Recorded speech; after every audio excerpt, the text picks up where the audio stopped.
This is JG from the future. We had major technical difficulties during this episode. The recording is fine as far as our voices are concerned and our hands, but we lost pretty much all of the recording from Skype with our faces. So you will have our faces at the beginning of the recording, and then you won't have our faces for the rest. If you are listening to us on a podcast, then you don't really care and enjoy the episode. If you can check us on YouTube, where you will see us actually paint the minis that we're talking about. I know this episode it's coming up a little bit late, but as you can hear from my voice, I am a bit sick, and I had the household being hit by COVID this week. So, it's not been very easy to do the edit of this episode. Well, hope you enjoy anyway, and we'll see you on the next one. Bye! Hey everyone, welcome to the HobbyStreakers, episode number 24. My co-host, as always, Liam. Hello! Today, on day 1656 of the Hobby Streak, and I am currently on 489 days of the Hobby Streak. The Hobby Streak is doing 30 minutes of hobby every day for the longest time or streak possible. So yeah, we haven't done a podcast in 3 weeks because reasons. I was out having a fancy dinner for my aunt's birthday. Which is perfectly fine. It was very nice, by the way. Cool. It was very fancy. That's nice. I wore a button-up shirt and everything. Ooh. So, today I am painting some goblins for the silver bayonet. Oh, dudes. Well, tiny doodles. Which I'm trying to figure out if they have pants or not. Looks like they have pants. So, yeah. Except this guy. Looks like he's got... Well, I don't know. I will need to look at some reference pictures. But yeah, what are you painting today? I am going to finish building a squad of... 10 Liberators that I'm putting together. And after I've done those, because it's literally just heads, shoulder pads, shields at this point. So after I've done those, I'm going to do some detailing work and some shades on the Vigilors that I've got. Excuse me. Here. Which are some very nice pieces of kit. Cool. 2, 4, 6. Alright, let me see what those Gobbles silver bayonet version look like. They do look like they have pants. Well, that's good. Yeah, okay, let's do the shoutout. Why don't you go ahead, Liam? Okay, so we've got normal player character on day 500. Got personal pocket dimensions on day 600. Andy Smith Games on day 500. We've got Wizard Van Dyke on day 200. Archon Drakazar on day 400. And J. Adam Vickland on day 500. And slight shout out, different from me just doing the Insta stuff, but one of the guys at my club has been doing a hobby streak in the club Discord and not posting it on Twitter or Insta or whatever, but he's got a Twitter, so I'm going to shout him out anyway. He's Chaplain Spectre, and he's on a full month of 31 days. He's been doing the Shadows of Brimstone models for the expanded core set. Nice. Alright. Well, so on my side from Twitter, Tweety, I have ChiefNurgling on 500 days. I got Dana Howl on 1,200 days.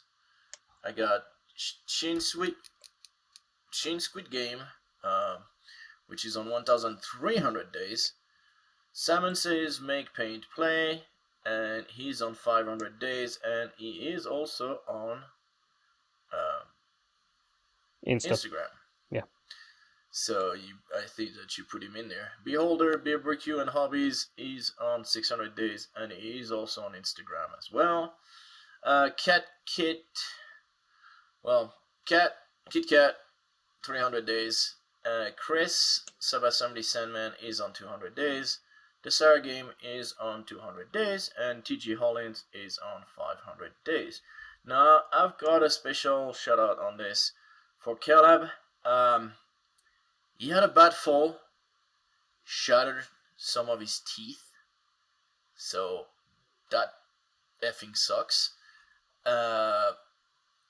Because it's expensive as hell, anything related to medical or dental in the US, and I think he's in the US, but so he put some stuff to sell on eBay. I will put his eBay link, and yeah, if you want to help him out, you can. I'll put the Twitter, because in his Twitter there is the link to his eBay stuff to buy, but there's also a Ko-fi, so if you want to send him a cent his way, that'd be nice, because yeah, like I said, US and medical and dental, yeah, royally sucks, like bad. So yeah, so the past 3 weeks, because it's been 3 weeks, I have done a few things. So I have changed my FEP. Finally, I got the new screws and I changed that, which is always a pain because there's 300 screws. And I think I know now why they use the X screw head. Right. Because if you use a Phillips, then it's pointy. And if you're missing, and it doesn't stay locked into the screw as well. So when you rip and you're halfway to screwing back the FEP, you go through the FEP again. And then you have to redo it again. And that fucking sucked. Like, I was like, and it's like, and I'm like, oh, come on! And I was so pissed off. And the thing also is the FEP is way bigger than the plate, but I center it nicely, so I could not even like move it so that the hole would be outside. So I was just like, yeah, I was really, really pissed off. Anyways, reorganize my hobby space, especially my shelf with, like, I've put all the games and stuff on it, so it's a lot better. What else did I do? I finished my Silver Bayonet board, finally, and I actually started playing on it. So, yeah, I did the first scenario of the Silver Bayonet solo campaign, which was fun. I actually ended up doing it twice. Because the first time I did it, I was doing some stuff and I'm like, man, it's like, that doesn't make sense and everything. And then I asked for rule clarification to some guys on the Facebook group, and they were super cool and got my clarification, and I was like, okay, that changes a lot of the turns that I've just made. So I started again and just completed the first scenario. The second time I just completed it properly. And then I set it up for the next one. So to set up for the next one, I needed my Revenants, which I started painting, last podcast recording with the Vampire. So I finished the Vampire, finished the Revenants. I ended up needing 6, but I only had 5, so I'm using a zombie from, I believe it's the Silver Bayonet, Frostgrave. Some zombies I made for Frostgrave, so I have 1 extra there, and I got my little guys ready to fight there. and I moved my board to. It's like I don't know if you. Yeah, it's like I moved my board to basically here on my big table, so I can. Well, yeah, you can tell. Like you can see the edge of it right here. Like, yay! So I moved it here. So like this, I have like a table where I can actually play on it. So pretty cool. Pretty happy about it. Yeah. So I made some dials, as you guys know, that I've designed and posted and everything.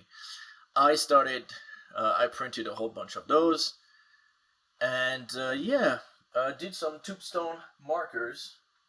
So like this guy, I think this guy is an old one, but I made like those new ones, like tombstone little markers things. Yeah, pretty happy about that. And some board games with the family as always. We actually went to some friend's place 2 weekends ago to play a game, and lasted forever because it was how many? I think 6 players at least. Probably more than that. 4. Yeah, 4, 5. Yeah, 7 player game. So so that lasted quite a long time, but we had fun. It was fun. And yeah, that's about it. What about you? What have you done the past 3 weeks since we've? I completely ignored the advice that I gave out in the last episode. Okay. So, the Tempestus I was painting was really starting to just annoy me with how long it was taking me to get done. So I switched gears and did something completely different. So I built the Forge World character series Magnus the Red, who is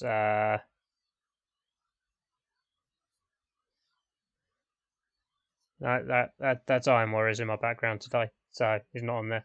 But he's got diorama base with lots of swirly magic stuff coming around, and he's throwing it out. And he's got a gaming base that sits inside of that, and it's all a pain in the arse to put together because it's all fiddly resin stuff. And yeah, I saw that you were taking forever to put it together. Yeah, it was. In fact, there's his cape that goes over his shoulder, the clasp where it attaches to his armor. They actually put 2 of those on one of the resin gate sprues because you have to cut it off of a flat piece of resin that's cast onto. Okay. So if you cut it wrong, you've got a spare. So that's why they put a spare, because they're like, you're gonna mess it up at least once. Yep. If you mess it up twice, it's on you. If you mess it up once, we give you an extra one. Pretty much. That's not very nice. And all the swirly magic stuff, there's like 3 different streams of matter that he's sort of pulling the rocks that he's standing on apart to throw them out in a magic bolt. So there's 3 streams that sort of join together and go into one curving bolt that's going round his back. So oh yeah, that's fun. That was interesting, trying to build that and get all of that lined up. And one of the pieces of that where it attaches to the scenic base doesn't actually glue on. So you don't glue that on so you can get the gaming base out. Okay. It's one of those. Yeah, right. It's interesting. So yeah, I spent 4 days building that, and then I primed it on day 5, along with a blister and some Vindictors that I had sat on my desk. I finished the Tempestors. So is it finally priming weather in the UK? Sometimes. Oh. Today we've been switching between having really nice weather and having it shut down with rain. So. Well, we had snow yesterday. Yes, I saw. Hey. Like, I'm getting tired of this. It's like the past. It's been, and then today is kind of okay, but then tomorrow is gonna be like 20 degrees. but it's still like minus something during the night. It's just all over the freaking place, and it's getting annoying. Yeah. But yeah. So I finished the Tempestos. We had some snow, yeah. I finished a Tempestor, and then I went and had some more dessert by starting and finishing another single character model. After I'd done him, hit 600 followers on Instagram. Nice. So Twitter folks, you're lagging behind. I'm on 530 something on Twitter, so keep up. Come on. And I've started the 2 units of Vigilors that I have set on my desk here. So 1 box makes 10, which you can build as a set of 10 or 2 sets of 5. So I went for 2 sets of 5 because there's enough difference between the poses that you can get, because it's the same 5 bodies twice. Okay. But the arms go on in different ways to give them different poses. So, okay. So that's Q. And building these Liberators to fill the 2 units of 5 that I got from the magazine out into full units of 10 with 2 hand weapons. So I've got a couple of guys with swords because there's an option in the kit to give them swords instead of hammers. I was like, I can't get any individual sets of 2-handed hammers off of any of the bit sites, so guess these guys are going to have swords.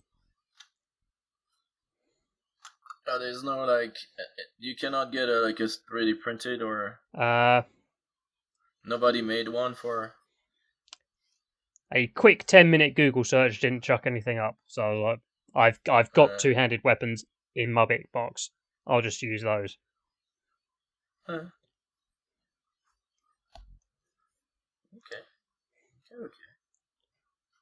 Well, that was that was any tournaments or games that you did? Had a couple of games. I took Magnus out the day that I primed him to play a game of heresy against one of my buddies at the club. Nobody cares about heresy. Like it's a dead game, isn't it? Hashtag dead game. Hashtag dead. And for people who haven't followed, Mr. Liam is gonna talk in length about Horus heresy later in depth. Today. But my friends had he'd gone out and bought the Primarch for the Legion that he played, and not told anyone. Oh, he didn't tell me. So he turned up and was like, "Here's Fulgrim," and I was like, "Okay." He gets more swings with his sword for each point of weapon skill that he is better than you in combat. I was like, okay. My guy's good at shooting mind bullets at you, but he's a bit of a nerd and he's not good at fighting. So how many extra attacks is that? And he's like, well, I've got 5 attacks normally. I've got 1 for charging, and I'm 2 points in front of you, so I've got 7 attacks. And I was like, okay. That's a lot. And then he took Magnus off. So. Well, yeah. But in my first turn, Magnus did reach out, find his normal Space Marine commander, and crushed him like a tin can from the half the board away. Took him off immediately. I was like, okay, that's scary. So then he charged Fulgrim in and just went. So yeah. And apart from that, I've been playing through the Season of War Thondia campaign for Age of Sigmar with one of the guys from my club. Okay. So that's 5 semi-linked matched play missions. So they're getting a little bit of narrative in the matched play section.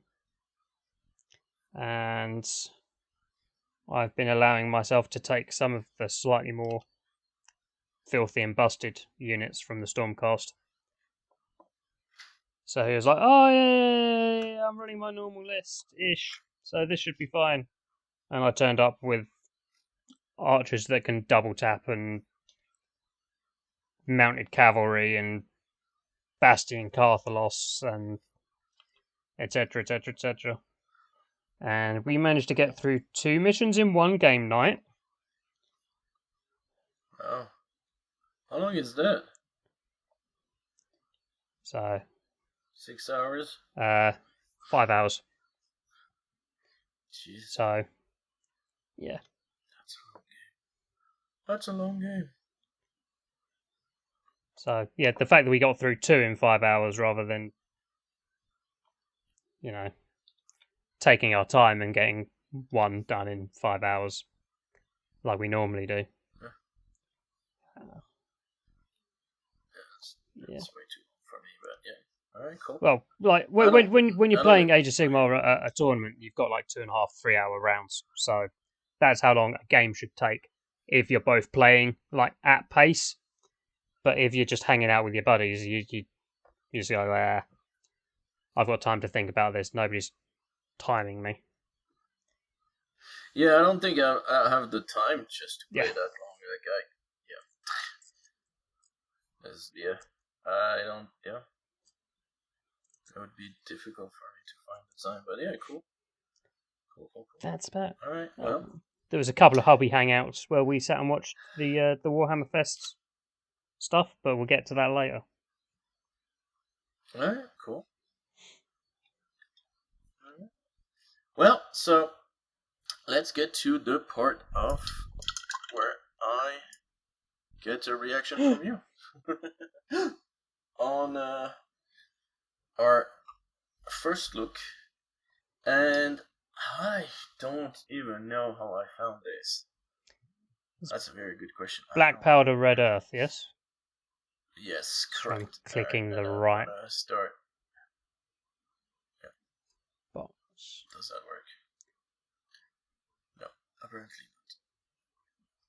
Do you see my screen? I see your screen, yes. It's currently the stuff that is on my screen, so... So this, you see, like... Yep. Alright, so as you can see, it's quite... I mean, there is a graphic novel. So there's a graphic novel that's based on this. There's even a small game, a video game. But basically, they've come up with, and this is, I think, why I saw it. They came up with the complete target package, and I'll show you more of this. But like you can see, those are miniatures. Those and those.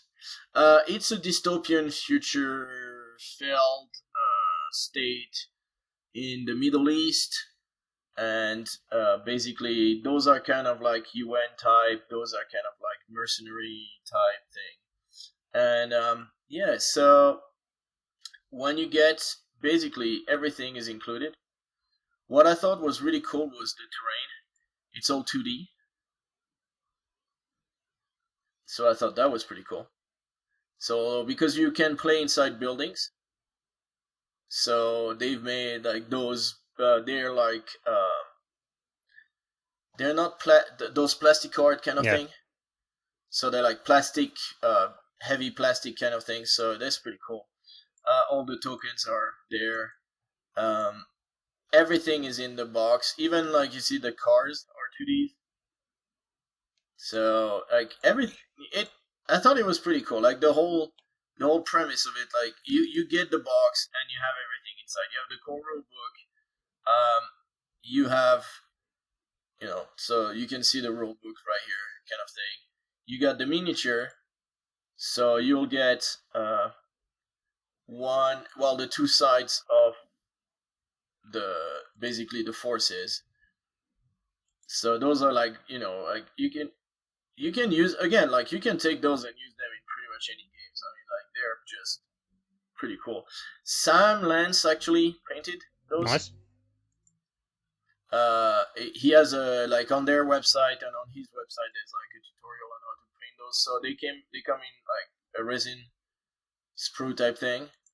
So again, like really pretty cool. And yeah, so you get all the miniatures, you get all the effects, you get all the cards because there's cards for like all the materials that you use and all these things. So I've watched a few gameplay. It looks interesting. The reason that we have the talk later on Line of Sight is because of this game. Because and let me see the mercenary. So those are the mercenaries. And again, like there's some like really cool minis. I think they've done a pretty pretty cool job. Those guys are like less. It's kind of like Spectre operations where you have advanced military and then basic guys. Yeah. And so depending on who you take, like they will be worth a lot more points. So on one side you'll have I think it's like 12. Yeah, it's like 12, and this one is 12, 4, 13, 17, and 20 something. So this one you're gonna have like 20 something on one side, and you're gonna have basically just like 12 on the other, not even like 10, 12, 8 to 12 on the other, depending on what you choose. But anyway, so yeah, I thought it was really interesting. The thing that I do not like, and that's what I saw and during their let's play, was the line of sight, and so I don't know. What do you think? Like they look, those are cool minis, right? The way it plays also, it's super quick. Like you will hit a guy, and if he hits, pretty much like he has a chance to just be knocked prone, but most likely he's gonna be dead. Right. So it's like not one shot, one kill, but really damn close. And those guys will eat on 9s, and then the bad guys, the other team, because they're not really good at bad guys, but the other team of mercenaries are like hitting on 12 and 13. So they're hitting on their chance to hit is a lot higher. And then if you move, if there's cover, blah blah blah, all that increases the stat, as most games do. But yeah, so the phase also, like there's a direct line of sight, direct shooting, then movement and shooting, and then you can like the final round is kind of like you can do coup de grace and kind of thing where you just like end up killing the last guy and just putting him out of his misery. But it's the whole thing is interesting. Yeah. And this is why I put it in there. When I saw it, like the minis look really cool, and again, like you could use those in Spectre Operation, in any modern type, because they're near future, but they just look like modern special ops. So you could definitely use those wherever you want. And then so now we're gonna get onto why there is our pool. That's you stop sharing. I will remove this, but stop sharing. Here we go. So we ran a poll on Line of Sight, and this game I saw the guys played, and they spent a lot of time. So they have those laser pointer that do the like a line pointer, a line, that does the line on the map. And the guys were going through that, and they were like really going at it, saying, "Hey, is it going through the corner of the building? Is it going through the window? Is it going?" And I was like, "Dude, like this is too much." And I understand that this game is like super precise because of the 2D. The 2D map helps as far as having line of sight that is a lot easier to trace, for sure. But again, I found it tedious a little bit. And so that got me thinking, what do people prefer as far as how do they manage line of sight? And so we ran a poll, and basically for me it was just like, hey, looks like they can see each other, rough line of sight, let's just play, let's not worry about it. The other thing was line of sight with template. And this didn't, like, nobody voted for that one. And that's what they use for Star Wars now. Right. Star Wars Legion. Because you can have a guy that's sitting on a rock with his lightsaber super high and all this, because they don't want to be like, oh, I can see the tip of the lightsaber. Then basically what you do is you put a template in front of the guy. And that's just like the same for all the minis.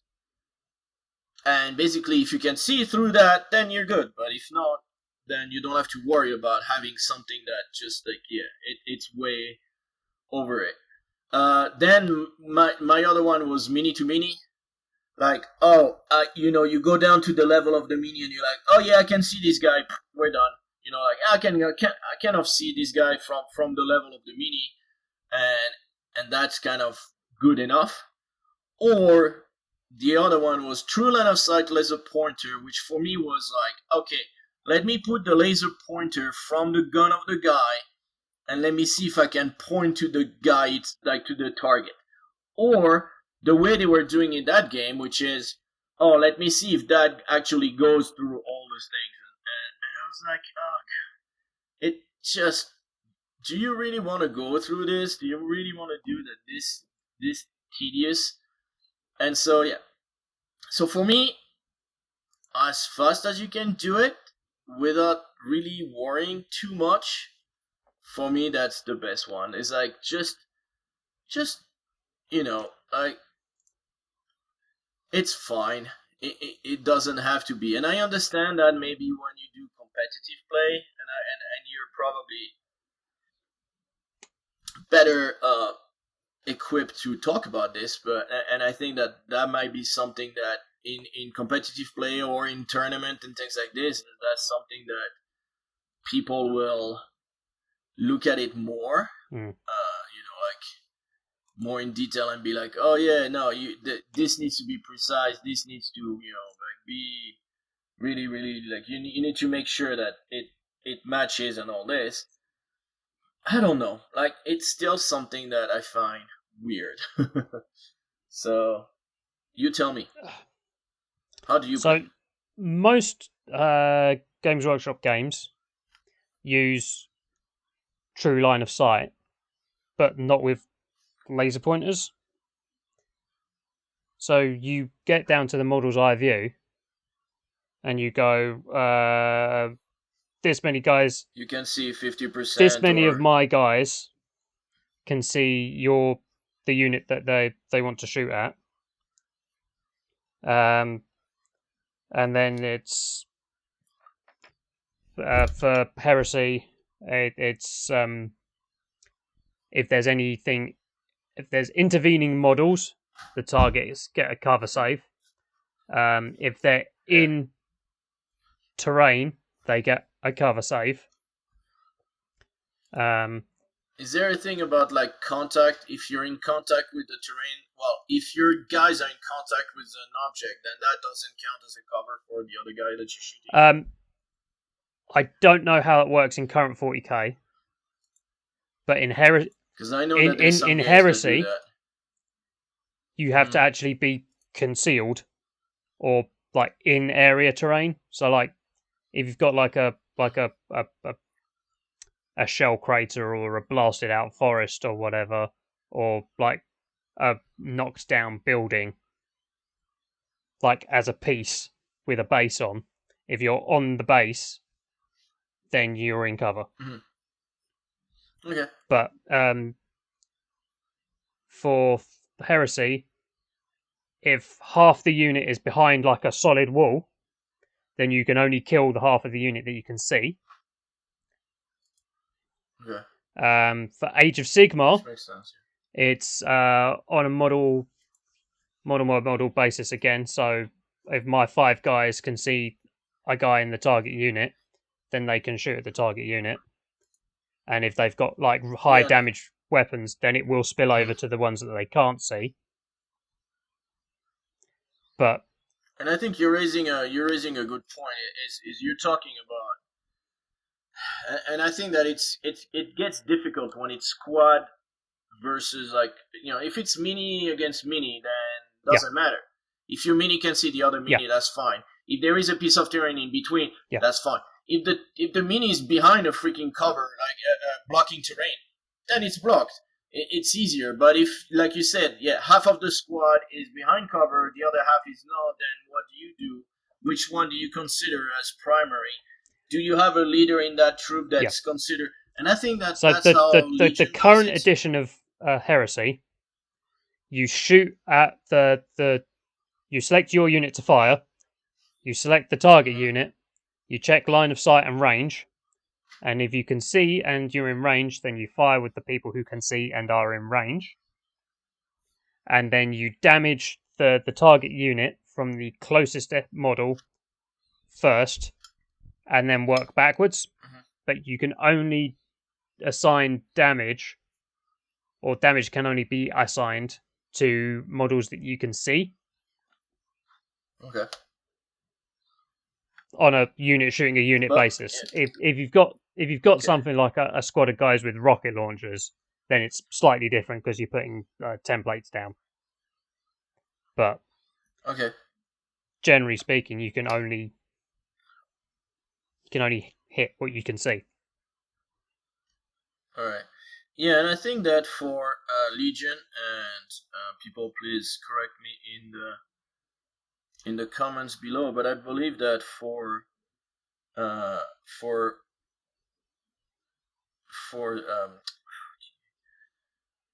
Star Wars Legion, it is whoever is your squad leader, that's gonna be the one that's gonna define your cover, line of sight, and all this.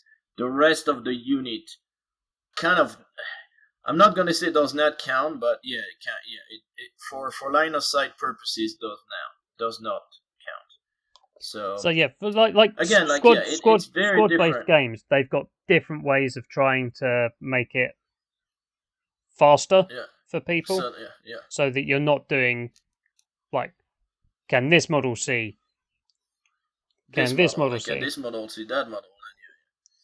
Yeah, that would take forever, and that would just be a pain. But and so like I said, this game, like, I think, again, like, they do true line of sight, and since there is no elevation because it's all 2D, then it's more like, is the corner blocking the corner of your mini and so on, and so I found it a little bit tedious.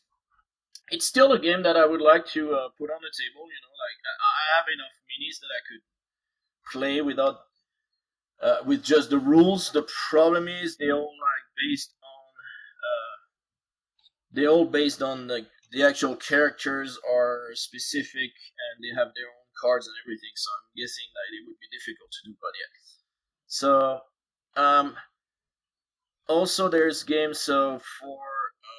And I know that was a lot of talk before for Marvel Crisis Protocol, where if you are on top of a building, you can see the guy that's down on the ground, but you might not necessarily be able to see the guy on top of the building if you're on the ground, even if you can physically see it. There was the weird stuff with line of sight. And it was more like if you did a line between your model and the other model, is there anything in between? If there is anything in between, that's a blocking line of sight, or that's like a cover or something like this. And I think that's plenty enough. And again, there's not Marvel Crisis Protocol is not shooty game. Like, it's not, you're not shooting. Well, you're shooting guns and things like this, but it's more abstract powers. Yeah, it's more powers and things like this. So it's more the distance Oh, I am in. Are you in range for me to do this kind of attack? Yes, you are. Oh, by the way, there is a car in between you and me, so I'm gonna get some kind of protection. And I think that's again like it's game dependent and also type dependent as far as like if it's squad or not, or if it's if it's squad based or model to model. I think also that makes quite a difference. Also depends on how simmy your game is trying to be. So if like a game's trying to be like a realistic depiction of warfare, then you're going to have stuff like Black Powder, usually Red Earth, where you go right. This guy lasers. This guy can shoot through the window to the other window, and your guys is standing blah blah blah, and then so yeah. No, and this is what like I understood. It just made me think about, man, it's tedious, and I think that the guys that were playing, and again, like they're not the guys from the company, and they're just they could have for me they could have like house rule and be like, hey, can you guys see my guy? Yes. Okay. Do you agree? Yes. Not sure. Like he can see, pull the pointer. Oh yeah, kind of. Well, I could move like a little bit there, to make sure that. And this is kind of the thing. The guy was like, "Oh, then let me move my guy back, like 2 millimeters." I was like, "Come on." Let's just put it that way. You put yourself in that position. You did not want to be a target. So in real life, you're gonna put yourself in a position that you're not gonna be a target behind a wall next to a window, so that yes, you can move next turn and shoot through that window, but someone cannot shoot you through the building through that window. So you don't have to be like, okay, let me move my guy back, 2 inches or something like this. It's like, no. So the thing with AOS that in the competitive events I've been to is you play for intent. Yeah, so exactly. You tell your opponent what your intent is. I'm putting myself here when you move your models and stuff. We got right. I'm putting these guys here so that they're in cover for against that guy. Yeah, or exactly, I'm moving this way, so I'm 3 inches out. So I should be 3 inches out, so you shouldn't be able to pile in with your guy. And that way, if you just like nudge a guy in, like accidentally, you're like, oh no, that guy! I can see that guy. I'm gonna shoot you. No. You knew before that. I told you that. That's not what I'm trying to do. I've got the right amount of movement or whatever to do this. So this is how we're going to run it, because this is how I intended it to go. Yeah, and I think that's probably the best way to play, and especially to play a game, like I said, to play a game like Black Powder Red Earth is to play like this, because like you're like, okay, I'm gonna get into this position so that I'm in cover, and if you guys move, I can shoot you, but you cannot shoot me because I will blah, blah, blah. And I think that's the way they should have been playing it, and again, like it doesn't take much for anyone to house rule something like this and be like, hey, this is how we're gonna play it. And if everybody agrees, then that's fine. Now, if you want to do tournament and all that stuff, then that starts being the problem. Yeah. So there's a difference between playing loose, because you're playing with your mates, and playing for intent in a competitive session environment or whatever, which is what I think you're trying to get at. You could. I'm pretty sure you could do it, but that would mean to have someone at the table at all time, making sure that I'm gonna do this. I'm moving here to have this effect, and then the guy would be like, okay, yes, and on the next turn when the other guy moves and go like, oh no, I'm contesting it, then there would be someone who heard you the first time, and that gets super complicated, I'm guessing, for any type of competitive play. But yeah, it's don't be a dick. Exactly. Again, like enjoy, have fun. It's we go back always to the same thing, but it kind of makes a lot of sense here in that regard. Is play line of sight the way that in a way that you and your opponent are happy with whatever result. Because, if someone wants to play absolute line of sight, they're not gonna be happy with you being like, oh no, let's just, oh yeah, you can see me. No, I cannot. Like, if I use my pointer, I cannot see you. I'm like, yes, you can. It's like, I'm not really in cover, blah blah blah. I mean, that would be. It's like, so I think it gets frustrating. I think the guys who play Titanicus at the club have some laser pointers, but that's for like triple checking, like arcs and lines of fire. There is. Oh, I can see you. Yeah, I'm not sure. Well, look down. You can see that. Because all the line of sight from that is from the weapon to the target. The weapon arcs. Yeah, I understand those for weapon arcs. No, not for arcs. They've got like an arc tool that goes on the front of the base.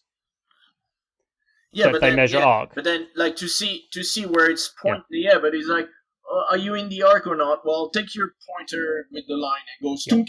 Okay, yeah, up, yeah, you're in. No, you're not, and that's it, done. But yeah, again, those are. But those are conversations you should have with your mates. That game is trying to be as sim as it can be about a game that's about giant stompy robots.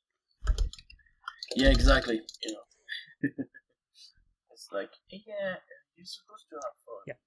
Like, this is the thing when I'm playing solo. Like, I'm measuring some of it just to make sure, like, I'm within roughly. But it's more and then again, it goes back to sometimes it's better to have a good narrative and a good cinematic when you're playing. Oh, that was so cool. The guy moves in and like shot the thing, moves in, strike it down, and completely missed. And then I was super funny and blah blah blah. And like. So yeah, it's yeah. There could be some nice effect on this, but so like when I saw that when you put the thing in the show notes when I was looking at the show notes, I was like, oh, are they doing a modern version of Black Powder? And turns out it's by a completely different company. Completely different, yeah. Yeah, no, because if you tap Black Powder, you will find something. Black Powder is a Napoleonics game by Warlord Games, who do bolt action and stuff like that. Yeah, no, and it's completely different. Like those guys, and like I said, there is a graphic novel, which kind of the lore of the game, and there is also I believe there is a. What's it called?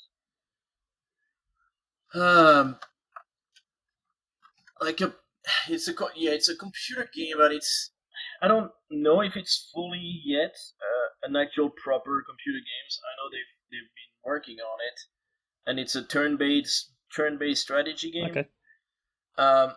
This game got me I found this game very close to Door Kickers, which is a turn-based. Well, it's kind of a turn-based, where you plan your infiltration into a building with your team, and then they just go into the building and they do their action themselves.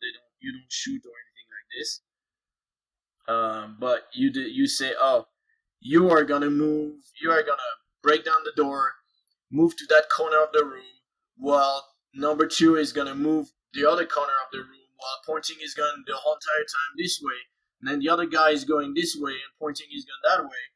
And there's a couple of games like this on the computer, and I really like those games. So when I saw the 2D maps, I really thought this was really cool, and and it really made me think of those games.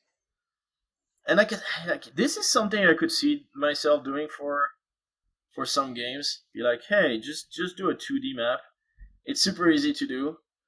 You put it on a piece of you print it on regular paper, you glue that to a piece of foam core, and here you go. You have your terrain. Doesn't take much, and you have terrain that you can actually like go into and actually, interact with and have guys go in and out of it. So yeah, it's gave me some ideas from some stuff I want to maybe do, and yeah, it's Definitely looks interesting. Yep. There's not that many modern or near future. It's either super sci-fi in like 20,000 years from now, or 40,000, or it's it's gonna be military, but military is always gonna. It's most of the time it's like World War One, World War Two kind of thing, or alternate history, like Turnip 28, and things like this, or Team Yankee. Yeah, there's not that much that is like near future. Like I said, there's or modern, like Spectre Ops is the one that it's the only one that I really know. I know there's another one. There's a French one. I don't remember the name of it. Where it's kind of the same. Where it's a mix. It's near future. Well, no, it's modern, and it's super complex. And they go into. And this is the thing. So most of those games, they will go into.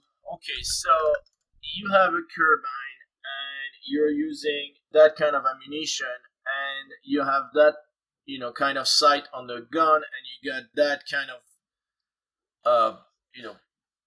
like all kinds of details on the weapon, and you're like, okay, and so because of this is +1 plus this and that and this and that and that, you're like, wow, that's way too much. That game, what I thought was interesting as well was like, okay, he has a gun, basically, he has a rifle, and that's pretty much it. He has a shotgun, he has a rifle, he has whatever. Those have different stats, but it's not as deep as would be some of the games that sometimes just go way too far. And I understand, like, people that actually are, there's some people that are military and they will appreciate that the presentation of what they use and equipment and so on. And that's fine. Yeah. That's fine by me, but it's really not my jam. Anyway, so that was, again, line of sight, very different depending on the games, and it was interesting to see how people are playing. All right, on to the news. So I have some news from Blackside Studio. I am gonna try to pronounce that thing, but it's basically they're coming up with a new game, which is called Yevsiga, I think. Yevsiga, or something like this. Well, you can read it in the show notes, the name of it. It is a fantasy in dwelling word, blah blah blah. And the way they do it is diceless. You have a deck of cards for activation and RNG. So I thought that was interesting. I've seen them play they had something on Twitch where they had a playthrough of the game. And so basically, sometimes you have squads. Like, for example, you will have like 3 archers, and they are considered like a squad. Now, you will attack someone, and if you pull a card and it does not hit, then you can pull as many cards as there are guys that can see and shoot the guy. So if you have 3 archers together, you can pull 3 cards. So it gives you a lot more chance to hit. Which would make sense because they will, like 3 guys would shoot 3 arrows, and there is a lot more chance that one of them will hit your guy, And so I thought that was also very interesting as far as game mechanic. And so they've shown a few models, and you can see them on the screen that they're working on. And there's some wizard, there's some archers, there's some man-at-arm, are the ones they were playing with during the stream that they did. And pretty interesting. So this is coming out on June 3rd, I believe, is the date. Soon. So we'll keep an eye on, and definitely if something comes up, I'll definitely share on Twitter, and probably on the next stream, talking about if they showed some more rules and rule sets.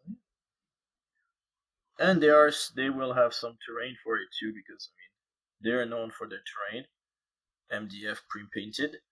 So yeah, we'll see what they come up with. Do like those 2 words in that combination. But yeah, they are they're a bunch of guys. Like they look some cool guys. We'll see if I was thinking maybe contacted them once I get my game in order. Which, by the way, my wife is doing the cover. She's doing the cover art and lots of characters on it. So I realized that if I wanted to get it done by someone, it would cost me probably around lots $500 to $1,000.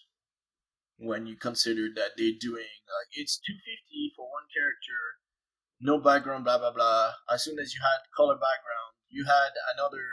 There will be 13 characters total on the page, and they had and it's another $50 or $75 per character and all this, and I'm like, no, that would cost me a fortune if I wanted to do it.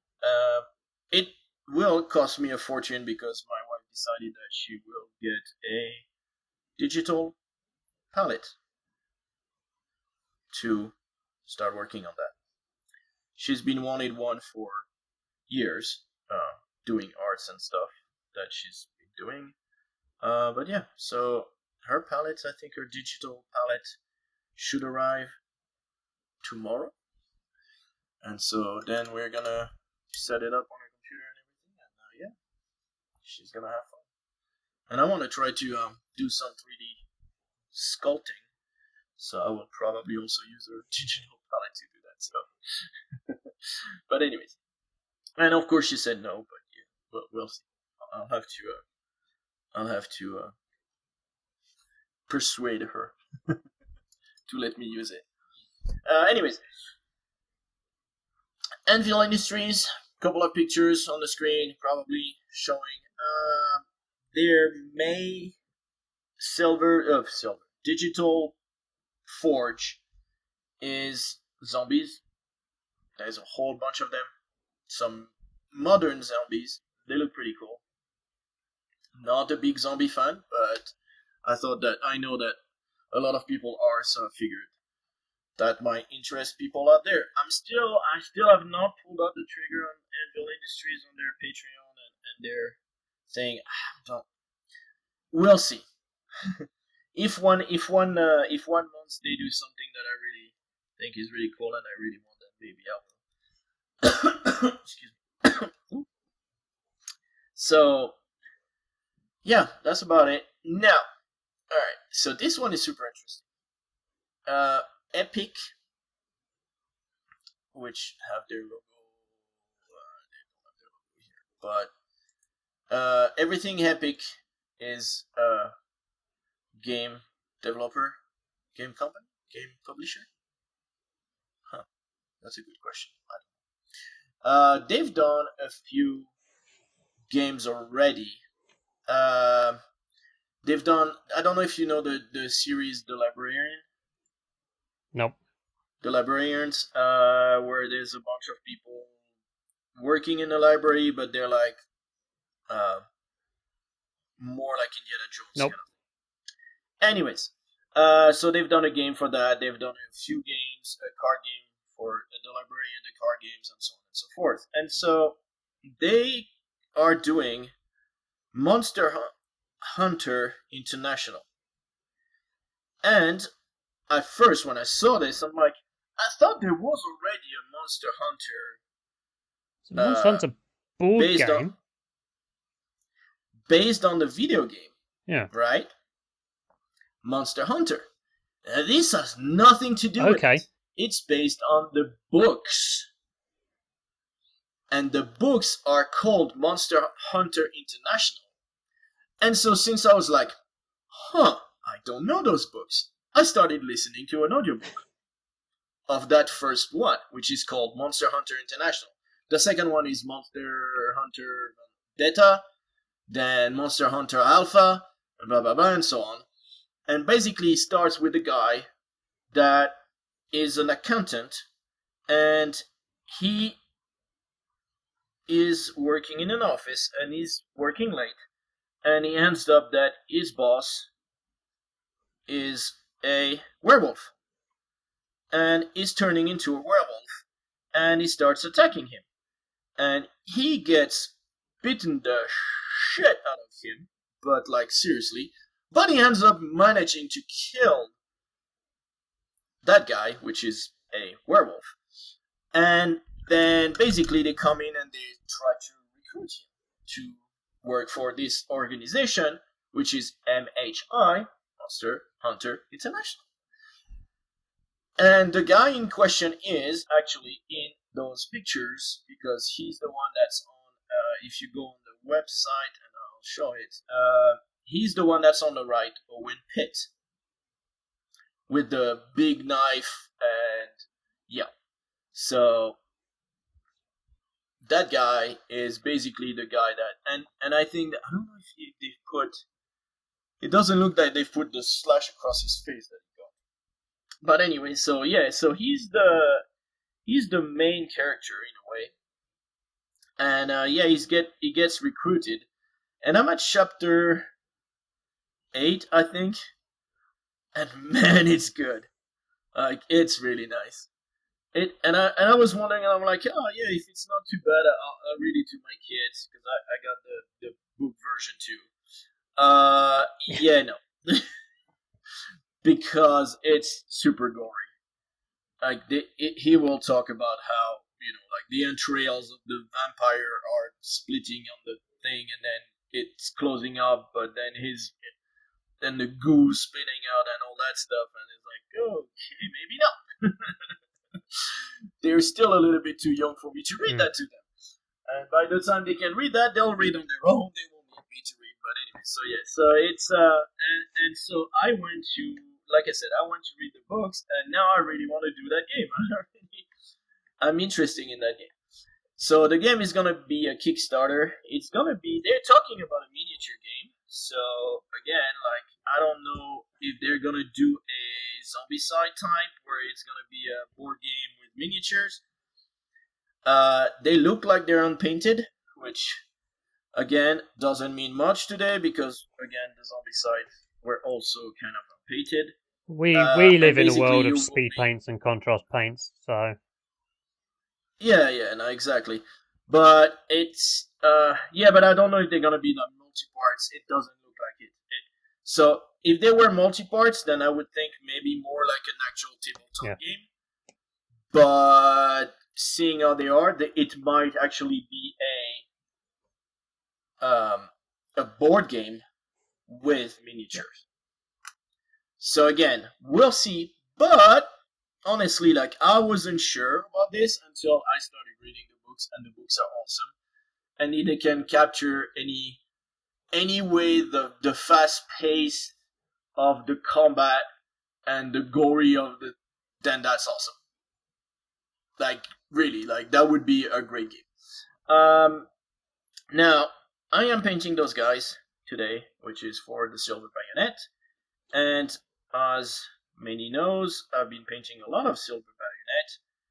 Now, North Star Military Figures made those goblins. They also made, they also make and made. They made the Silver Bayonet troops, and they make a lot of other games like this one is Muskets and Tomahawk. And so they came up with the Retreat from Moscow. Yep. Yeah, Retreat from Moscow. And they came up with some Russian and French soldiers. And honestly, they look awesome.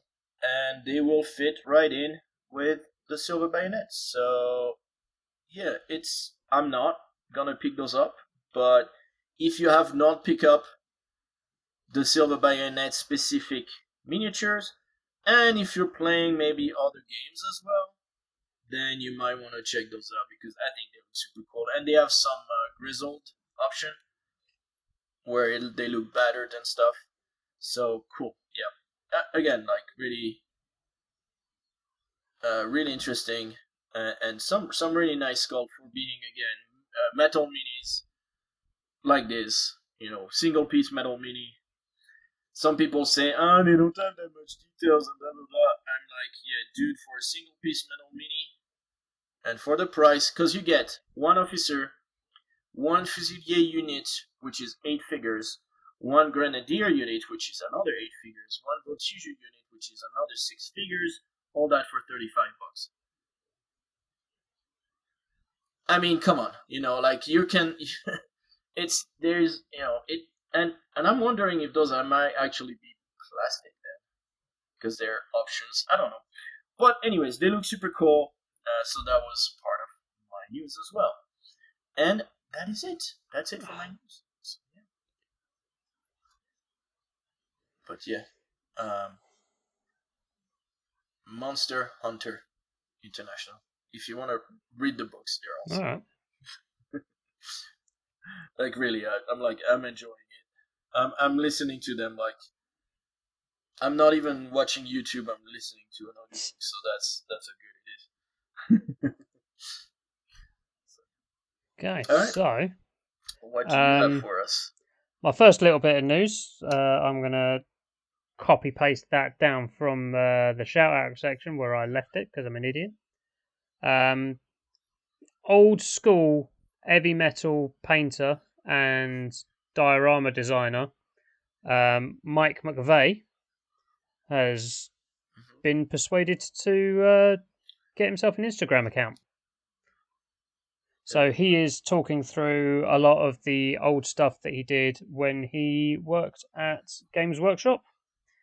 So he's responsible for such things as the classic Horus versus the Emperor diorama.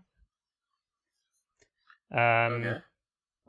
As well as basically coming up with some of the studio color schemes for various armies and factions across the years, because he was there in like the 70s and 80s, so old school. Legend. So he is at Studio McVeigh on Instagram. Okay, cool. If you want to go check that out, recommend it. For sure. And I'm almost done painting the base color on these, and then I can get back to actually reading stuff off the screen.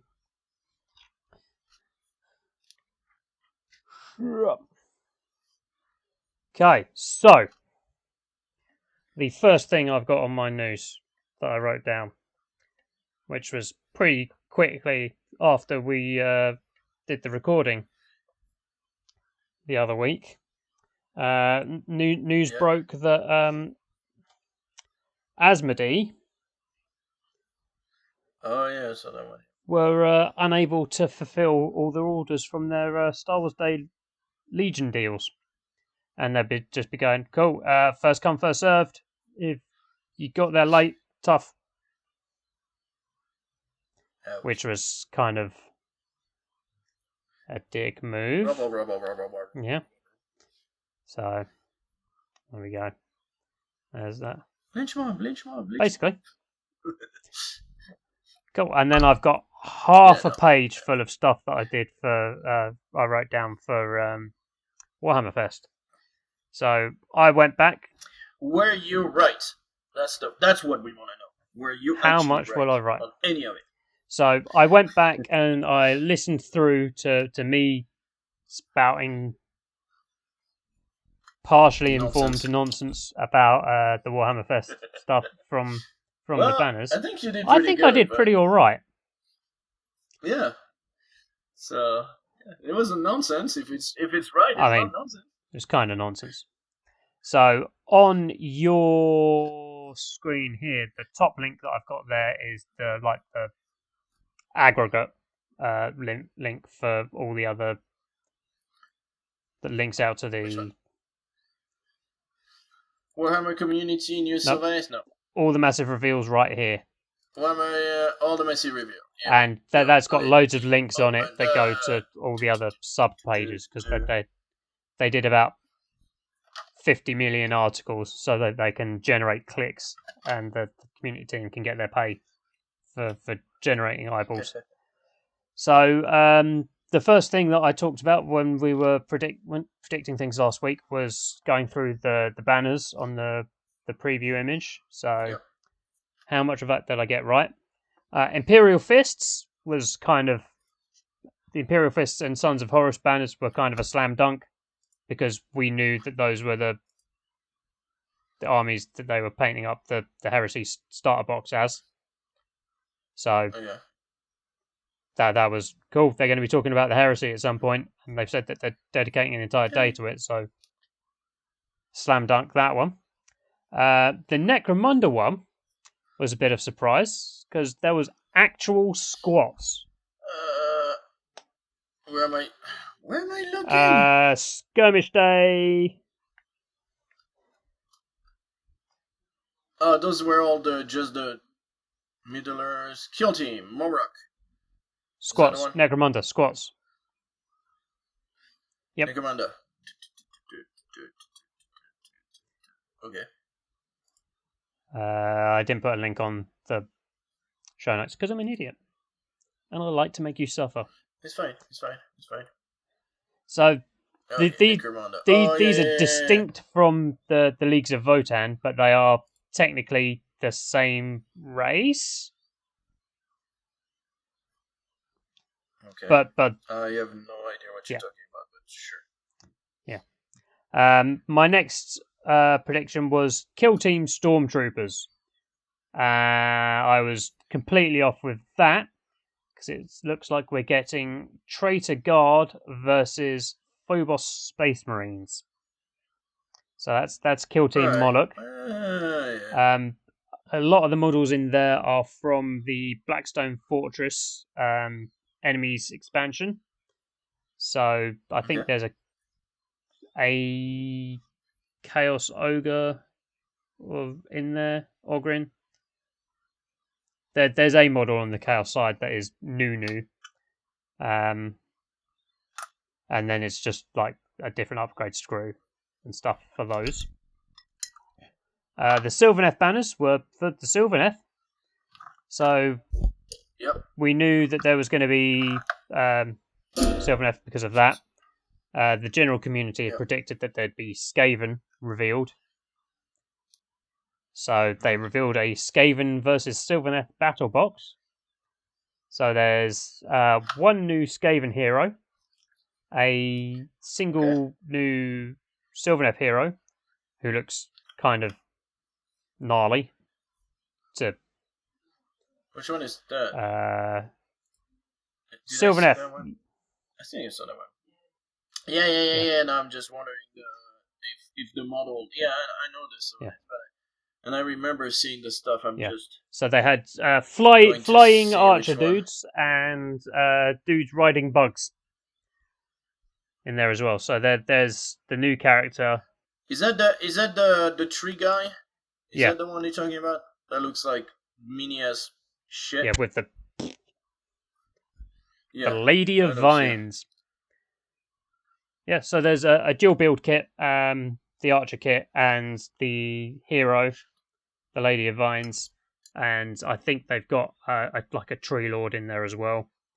And then the Skaven side is this one new character and some random Skaven stuff. So the Skaven community, slightly disappointed. Yeah. Really? So like, well, didn't they get the? They've got the Warcry the people warband, the Yeah. Underworld's warband. which they can use in their Yeah. they can use in their own stuff. Yeah, but all they were So- expecting a range refresh rather than because here's your one new model. Ew. Yeah. That sucks. Okay. Some of those sculpts are about 20 years old now. Do you think they're gonna come up with a refresh soon? I don't think it's going to be It's just- soon for reasons we will get to in a second. Okay. You see, preemptive. I don't know what you're going to talk about. The flags. Continuing with the flags, I said that there were some Leagues of Votan flags, and they showed off a League of Votan hovertrike, which looked kind of neat. It's got a front-mounted saddlebag for a bolt shotgun and all sorts of stuff for that. So that's kind of cool. There were some Chaos banners. And so the last two banners were AOS Chaos and something else Chaosy, were what I said. And turns out that the Chaos stuff were the Ogroid Theridons and Ogroid Myrmidons dual build kit. So they'll go nice next to your Ogroid Thermitorge. They're the same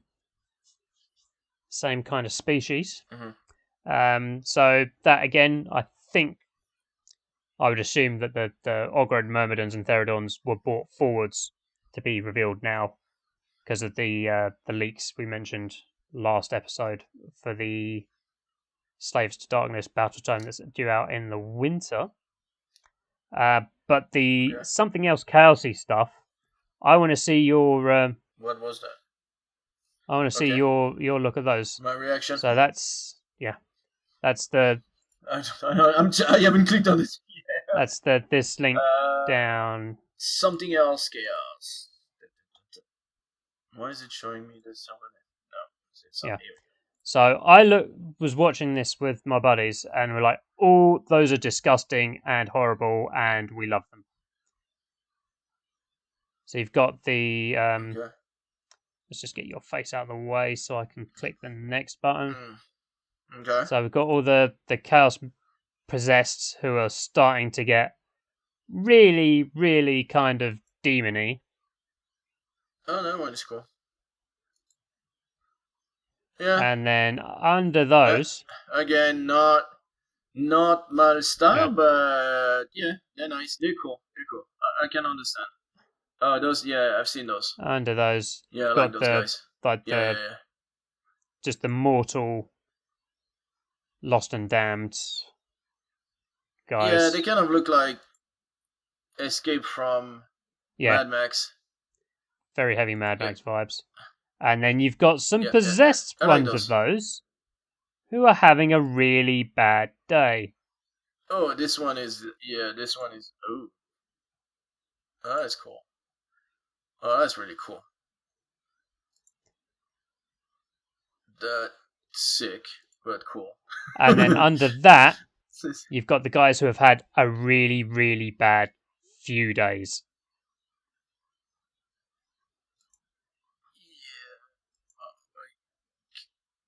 Yeah, I've seen some of those. Oh yeah, again, not at all the style that I like, but they look really. And cool. under them, wait, there's more. Oh yeah. But wait, there's more. Ooh, I like the guy with the big got sword. this leader unit. That guy looks cool. This guy looks weird with that chandelier. There's the next one from that. There's a guy carrying around a head on a stick. with a big brain, and that's a Chaos Sorcerer head on a stick who is telling the guy walking him around what to do and firing brain lasers at people and stuff, apparently. They're all quite gnarly and disgusting, and we weren't expecting those. Yeah, they look cool.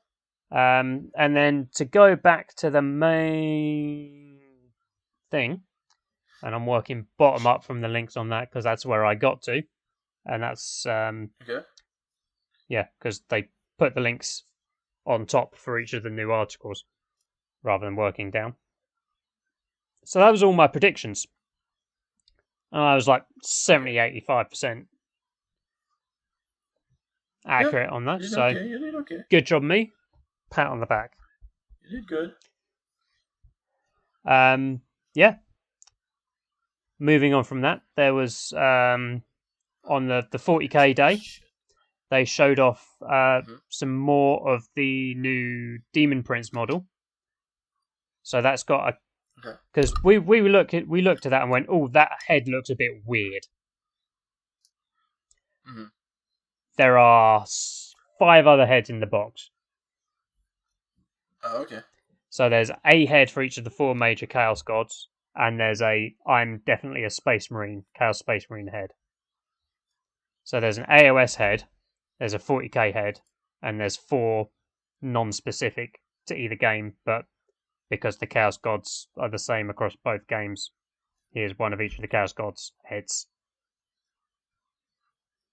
If that sentence makes any sense at all. Yes. The other thing they finished the 40k day on was like, hey, the Chaos Space Marine Codex is coming soon, but if you play World Eaters, you're not going to have any rules in that, but don't be too discouraged because World Eaters are getting split out into their own codex in the future. We'll sell you a codex for $40. Don't worry about it. There'll be a free PDF of rules for you to use. Oh, sorry. To get free? I think free. Jeez. If it's not free, then go Shoutouts Games Workshop, not me. For sure. But no, that would be cool. You've got to use that in conjunction with the Chaos Space Marine Codex that's coming out. But specific World Eaters Khorne Chaos Space Marine stuff is coming soon, and they're doing a development diary on the Warhammer community website of how they're designing all the new kits for that. So they showed off a load of renders of some weapons that they're working on at the moment. So that's cool, because I played World Eaters when I got into 40k, and the kit for Khorne Berserkers is pretty darn old at this point. It's like 25 years old. Yeah. Well, cool. So, anything else? But wait, there's more. Not even done with the not heresy stuff yet. What? Chop.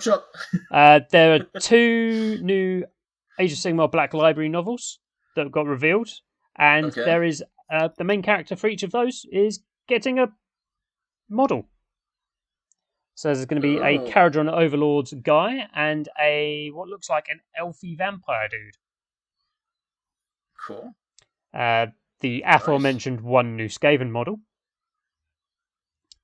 But then they closed off AOS Day by going, hey, remember how we're doing a dev diary for all the World Eater stuff? Yeah.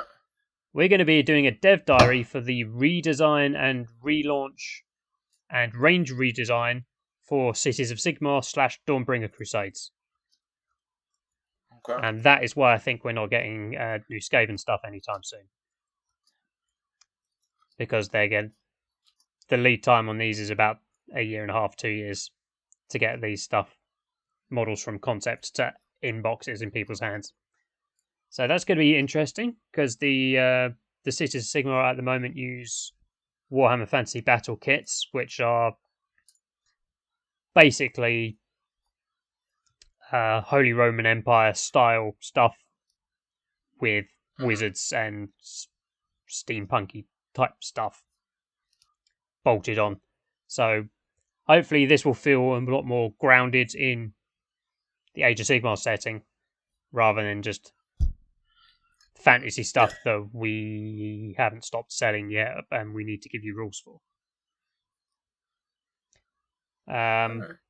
Skirmish Day, already mentioned the squats. They said that there's a new Warcry box coming.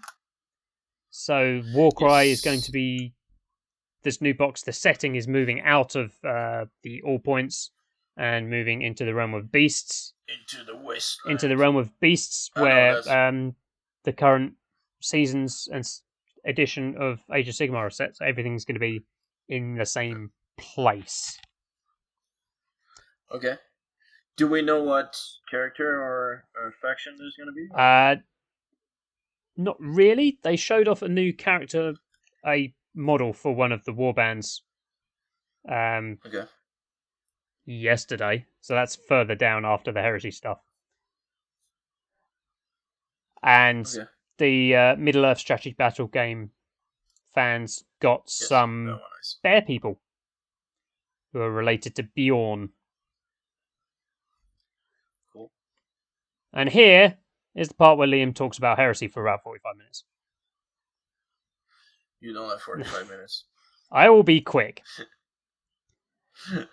No, I understand that if you wanna I've got a video in my head for how to pick what legion you're doing. So if you wanna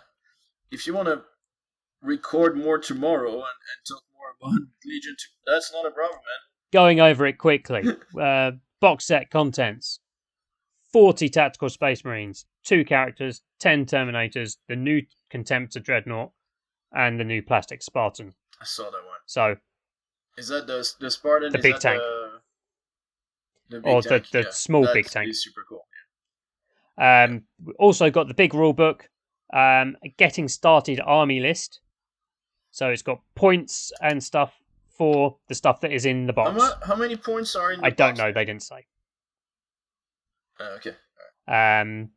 Templates, because templates are good. Because we use template. Whippy sticks. Dice and red whippy sticks. Classic red whippy sticks from Games Workshop starter boxes of old that they stopped doing because you had them in the store and the small children were hitting each other with whippy sticks. And getting hurt. Be like, that hurts! But in a game about leaning on people's nostalgia, red whippy sticks are the way to go. Bet your ass I'm buying this box just for red whippy sticks. And to quote Warhammer community, you won't have long to wait to get your hands on this unbelievably packed box set, and while we can't reveal full details of pricing, we can confirm that the set will cost less than £200 or $300 US when it launches. Shit. From what you just said, I was expecting more. Yep, so was everybody else. US. And we looked at that as a club and went, well, a box of 10 Mark III or Mark IV Space Marines at the moment will set you back about £33. So 4 of those is I'm impressed. 130. Calling me impressed because and the 2 characters is 150. And then you're getting 10 Terminators, a Spartan, a Contemptor, and the rulebook on top of that for basically free. Damn. So this is a lost leader to get people in the door, for sure. Oh, do you think they're selling it? Yeah, this is to get people into the game. It's a starter set. It's to get people in. So people are either going to split this with their buddies, or I'm going to buy one, my buddy's going to buy one, we've got 2 armies, let's go.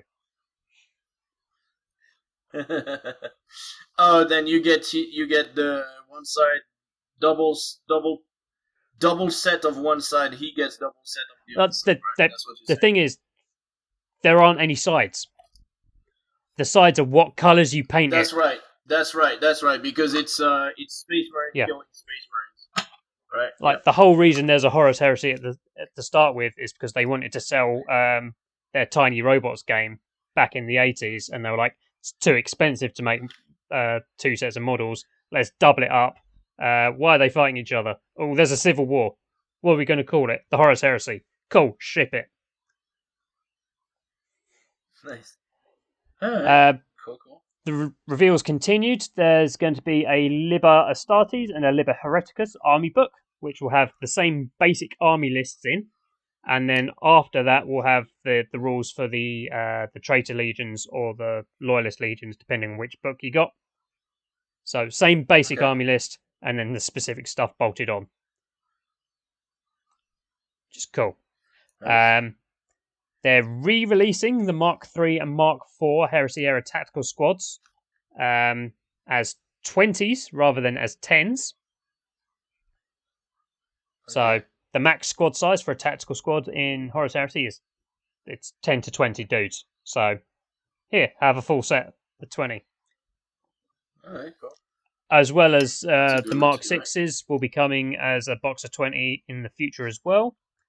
Re-release of the characters Azak Araman and Gygoth Fellhand, who were previously available only in the Burning of Prospero boxed game / board game / totally not a Horus Heresy starter set in disguise, about 6 to 7 years ago, and have not been available since.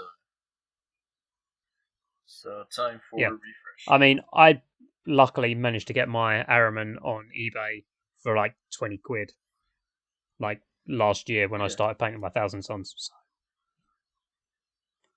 The next reveal was, I heard you like guns. So, in 40k, a tactical squad has a mix of guys with bolters and a guy with a special weapon and a guy with a heavy weapon. Or the primary stuff is guys with special weapons or guys with heavy weapons. In the Heresy, your tactical squads, they have bolters. And bolters is all they shall carry. And then you have a support weapon squad. And they have support weapons. And they all have the same support weapon. And then you have heavy support squads. And they all have the same heavy support weapon. So, previously available in little blister packs of resin upgrade sets, we're now getting plastic special and heavy weapons. So there's a special weapons box which has 10 melter guns, 10 plasma guns, 10 Volkite Cavaliers, 10 Volkite Chargers, 10 Flamers, and 10 rotor cannons in. And they're like, this is great. We can fit all of that in there because they were sculpted at the same time as the Mark VI dudes, and they're designed to go onto the Mark VI dudes where the bolters go. And everyone were like, wow, that's really clever. And then they went, but wait, there's more. Here's an upgrade kit with 10 heavy bolters and 10 missile launchers. Okay, why has that not got as many weapons in? Okay, that's because the bolters are held like that, and the heavy bolters and missile launchers are either underslung or on the shoulder. So we need different arms for those. So the space, that we would be putting more weapons in, we need to put more arms in. Cool. Another box. Man, it was another box. Another one. 10 plasma cannons, 10 heavy flamers, 10 multi-melters with the arms. And then another one with 10 Volkite Culverins, 10 las cannons, and 10 auto cannons. So lots of stuff. Yeah, definitely. Jeez, they're JG. Really leaning on. But wait, there's more. Yes. And then no, and then more, and then actually, and then they revealed a plastic Heresy era Rhino. So the Dymus pattern Rhino. Previous. Isn't that the one that's in the box? No, that's not in the box. The Spartan heavy assault tank is the one that's in the box, and that is a heavy battle tank that also has a transport capacity.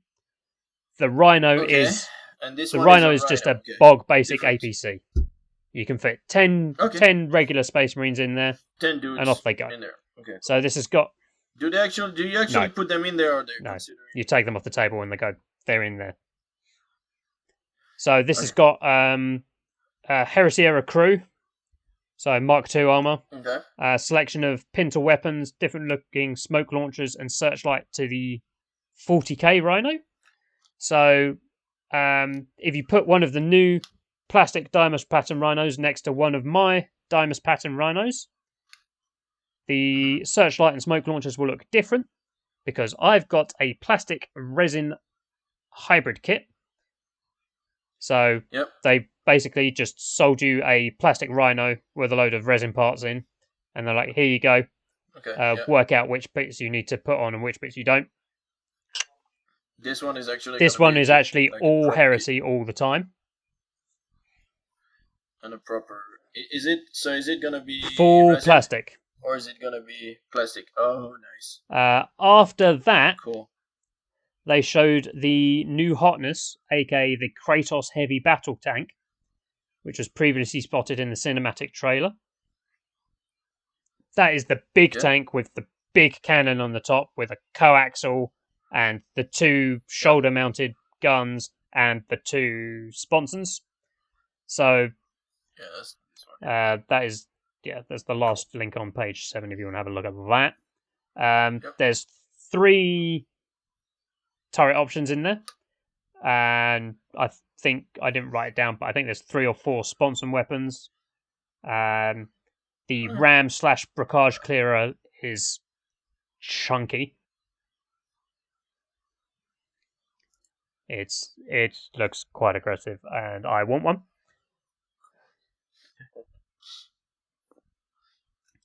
And post Warhammer Fest, it didn't stop. Didn't stop. They were like, right, I know how we've been doing Heresy Thursdays for the past couple of weeks, but we're not going to stop now that we've shown you the box set. We're going to keep going until it's all in your tasty, grubby little mitts. So I went, yay! Exciting. Oh, that paint was nasty. I should not have used my brush.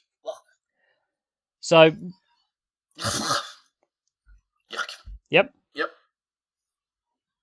Oh, disgusting. Sorry. I'll take a moment to laugh at your displeasure and go, That was nasty.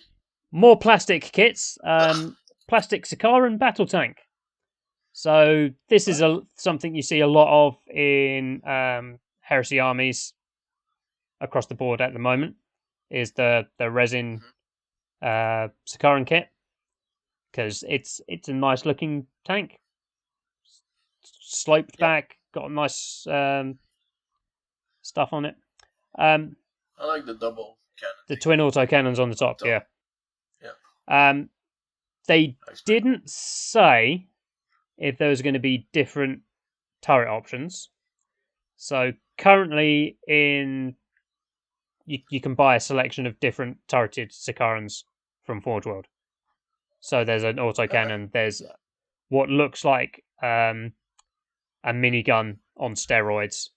There's missiles, there's a Volkite gun, there's a plasma tank destroyer, etc., etc., etc. This has got, however, a selection of sponsons. There's las cannons, heavy bolters, and Volkites. So, shrug. And now we're starting to get into resin.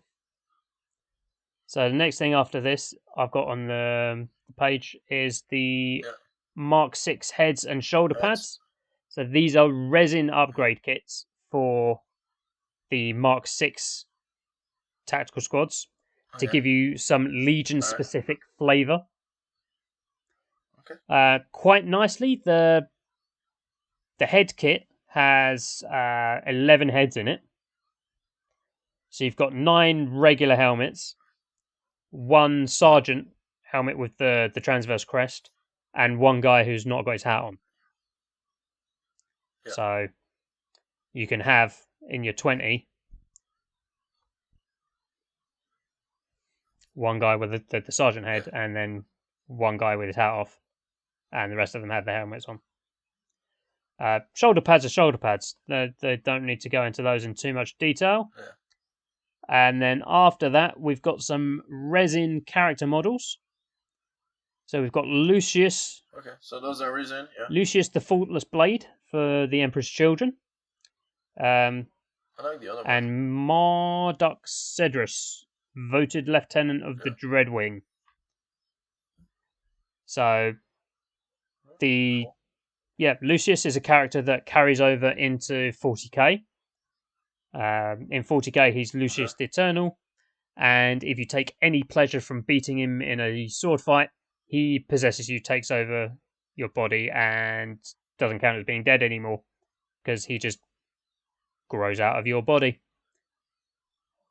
So, despite the fact that the normal stuff, he goes around claiming he's the best swordsman in all of the legions, even though he is not even in the top 10.